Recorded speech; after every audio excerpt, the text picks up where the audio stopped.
लघु कथा कक्षा 9वीं के हिंदी विषय के अंतर्गत परीक्षोपयोगी एक टॉपिक है जो कि 5 अंक का पूछा जाता है परीक्षा में। जो सीबीएसई या अदर बोर्ड जो स्टेट बोर्ड है उस सभी में ये पूछे जाते हैं हिंदी विषय के अंतर्गत लघु कथा, जिसका मूल रूप है कि लघु का मतलब होता है कि छोटा और कथा का मतलब होता है कहानी, यानी कि छोटी कहानी के रूप में जिसको हम निरूपित करते हैं या दर्शाते हैं या बताते हैं उसी को हम लघु कथा के अंतर्गत रखते हैं। तो स्पष्ट रूप में कहा गया कि लघु कथा की अब मान लीजिए कि लघु कथा का आवश्यकता क्यों पड़ा, तो लघु कथा का जो आवश्यकता पड़ा वो उपदेश देने के लिए। जैसे मान लीजिए कि हमें किसी को उपदेश देना है तो हम कहानी बैठ के सुनाने लगेंगे तब तो बहुत लंबा हो जाएगा, तो कहानी नहीं सुनाना है, वहाँ हमें उपदेश देना है, उसको लघु कथा के रूप में बताना है। दूसरा है चेतना जागृत करने के लिए, किसी के अंतर्गत कोई शिक्षाप्रद कहानी, अगर मान लीजिए शिक्षाप्रद कहानी हम बता रहे हैं तो वो छोटा होना चाहिए, यानी कि लघु कथा के रूप में होना चाहिए। तो शिक्षा चेतना जागृत करने के लिए हम शिक्षाप्रद कहानी सुना सकते हैं। और है दृष्टांत प्रस्तुत करने के लिए, अब मान लीजिए कि हमने कोई ऐसा वाक्य देखा, ऐसा चित्र हमने देखा और उसको हमें किसी शब्दों में कुछ शब्दों में बताना है, तो उसको हम लघु कथा के रूप में बता सकते हैं कि हमने इस तरीके से इस चीज़ को देखा और इसका ये आशय हुआ। और है कि कोई भी बड़ी चीज़ या कोई भी अच्छी बातें हैं उसको हम कम शब्दों में कैसे व्यक्त करें, इस चीज़ के लिए भी इसकी आवश्यकता पड़ती है। तो इन 4 चीज़ों के लिए लघु कथा की आवश्यकता पड़ती है: उपदेश देने के लिए, चेतना जागृत करने के लिए, दृष्टांत प्रस्तुत करने के लिए और किसी भी अच्छी बात को कम शब्दों में प्रस्तुत करने के लिए लघु कथा का प्रयोग किया जाता है। यानी कि छोटा कहानी के रूप में जिसको हम बताते हैं वह लघु कथा है।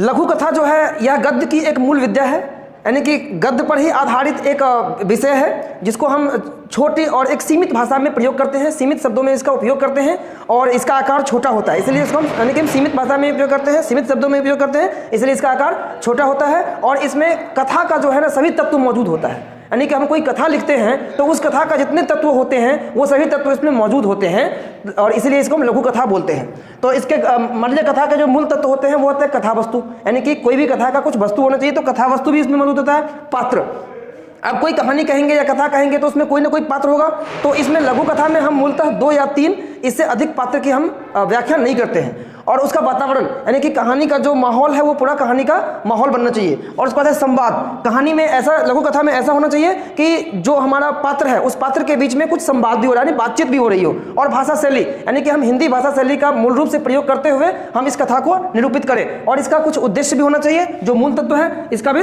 कुछ उद्देश्य होना चाहिए कि शिक्षाप्रद होनी चाहिए या लोगों की, यानी कि सिखाने के लिए हो या चेतना जागृत करने के लिए हो या उपदेश देने के लिए, यानी कि ये सारे तत्व जो है इसमें मौजूद होने चाहिए।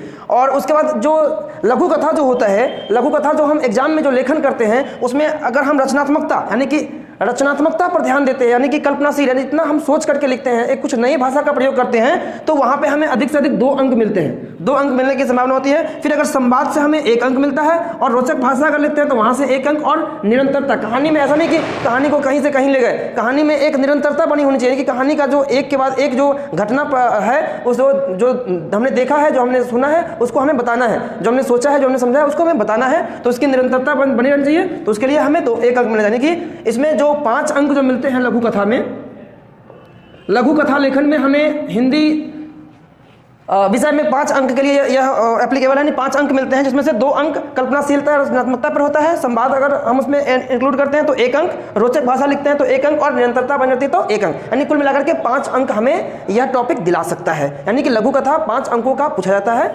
अब लघु कथा लिखने समय में या लघु कथा को लिखने के समय में हमें जो मेन चीज़ों को ध्यान रखना है वो सबसे हमारा यह है कि कहानी है या जो कथा है वो हमारा शिक्षाप्रद होनी चाहिए, यानी कि चेतना जागृत करने के लिए होना चाहिए, उपदेश देने के लिए होना चाहिए, या कोई हमने कुछ शिक्षाप्रद कहानी होना चाहिए। उसके बाद कोई भी अनावश्यक, यानी कि जो बेकार की बातें हैं, फालतू बातें हैं, कोई एक्स्ट्रा वर्ड है उसको हमें उसमें से हटा देना है, यानी अधिक से अधिक वर्ड का हमें प्रयोग ना करते हुए कम से कम शब्दों को, उचित शब्दों को प्रयोग करते हुए हमें यह कथा लिखनी है। उसके बाद देखिए पात्रों की संख्या, मैंने पहले कहा कि इसमें पात्र की संख्या अधिक से अधिक 2 या अधिक से अधिक 3 हम रख सकते हैं, उससे ज़्यादा पात्रों की संख्या को रखना अनिवार्य नहीं माना गया है। उसके बाद देखिए विषय, हमेशा विषय जो है वह आधुनिक समय के हिसाब से होना चाहिए ताकि वह कहानी कुछ नयापन लगे, तो इसलिए लघु कथा जो है वो विषय जो है उसमें नयापन होना चाहिए। और मान लीजिए कि लघु कथा हम लिख रहे हैं तो उसमें 1 से अधिक कहानी का समावेश नहीं होना चाहिए, एक ही कहानी पर मतलब सीमित होना चाहिए कि जो कहानी हम बता रहे हैं उसी कहानी को हमें बताना है, यानी कि एक ही कहानी में हम कई कहानी को मिला दिए तो वो लघु कथा नहीं रह जाएगा। तो हमें इन चीज़ों से बचना है। और उसका देखिए कथा का जो अंत है यानी कि समापन है वो मतलब कि सीख वाला होना चाहिए, यानी कि प्रभावशाली होना चाहिए। तो इस तरह से हम अगर लघु कथा को लेखन का कार्य करेंगे तो हमें वाकई में हमें पाँच अंक बिल्कुल मिलने की संभावना है। तो इन सभी बातों को ध्यान में रखते हुए आप लघु कथा लेखन करेंगे तो हिंदी का जो ये टॉपिक है इसमें आपको 5 अंक जरूर मिलेंगे। अब लघु कथा का जो प्रश्न पूछने का जो तरीका है वह मुख्यतः 4 तरीकों से हो सकता है। लघु कथा में जो प्रश्न पूछने जाने का जो तरीका है वो मुख्यतः 4 तरीकों से हो सकता है। उनमें पहला तरीका है कि आपको कहानी का कुछ भाग, कुछ शुरू का भाग दे दिया जाएगा और कुछ अंत का भाग दे दिया जाएगा और कहेगा कि आपको इस कहानी को पूरा करना है, तो आपको ये एक प्रकार हो गया। दूसरा प्रकार होता है कि आपको कहानी का कुछ छोटा सा भाग दे दिया जाएगा और उस कहानी को आपको पूरा करना है।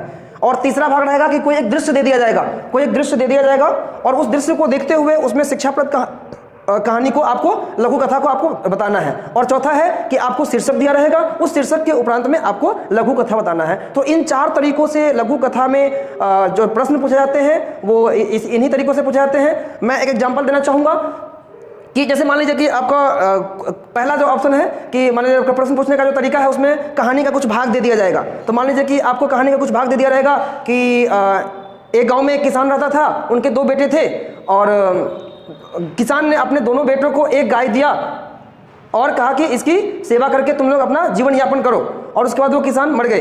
तो उसके बाद कहा कि आपको कहानी पूरा करना है। तो यह लगता है कि आपको ये यहाँ पे कहानी आपको सोचना है कि आपकी इससे कैसे कहानी बनेगा, ये क्या कहानी कहना चाह रहा है। तो वहाँ पर ये कहानी कहना चाह रहा है कि जैसे एक किसान था और उसने एक गाय अपने 2 बेटों को दिया और उसने कहा कि इसकी सेवा करके आपको अपना जीवन यापन करना है। तो दोनों भाई में क्या किया कि बड़े भाई जो था वो ज़्यादा चालाक था और छोटा भाई जो था वो थोड़ा सा कम चालाक था।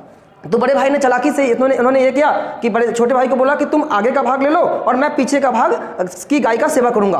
तो वो रोज ऐसे में क्या हुआ कि रोज छोटा भाई जो है गाय को आगे भाग से चारा खिलाता, यानी कि चारा खिलाता, और बड़ा भाई जो था वो गाय को दूध लेता था, तो उसे बेनिफिट हो जाता था। ऐसे देखते देखते कई दिन ऐसे होते गया तो छोटे भाई के साथ वो अन्याय हो रहा था। तो छोटे भाई ने सोचा कि ऐसे में तो हमारा कोई बेनिफिट हो नहीं रहा है। तो उसने क्या किया कि अपने दिमाग लगाया और उसने बल का प्रयोग नहीं किया, उसने बुद्धि का प्रयोग किया और उसने गाय को चारा खिलाना बंद कर दिया।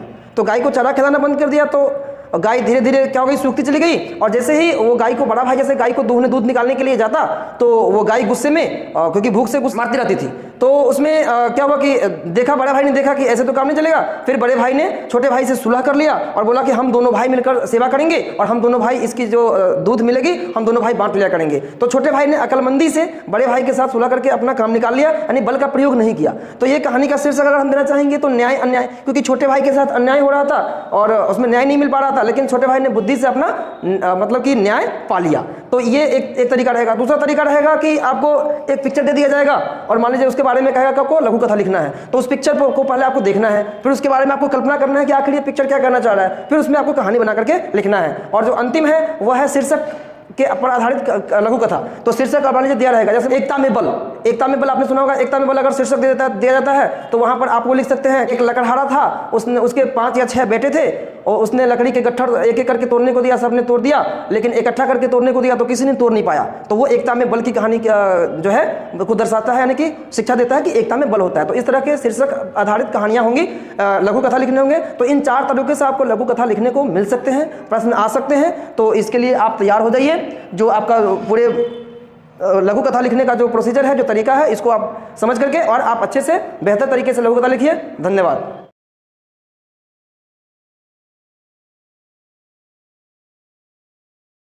और ज्ञान है तो सक्सेस है।